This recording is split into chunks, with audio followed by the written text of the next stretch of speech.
50,000 বছরের রাস্তা হবে, যার যার কবর থেকে হাসরের মাঠ। ফুলচেরাতে পুল হবে 30,000 বছরের রাস্তা।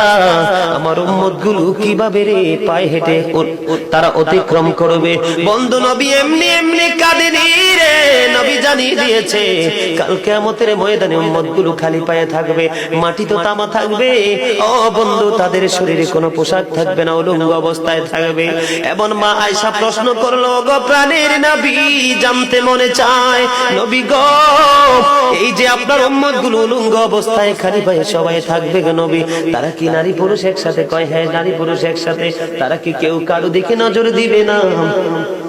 এবার আমার নবী বলেছে, আয়েশা রে, কেমন করে নজর দেবে রে আয়েশা?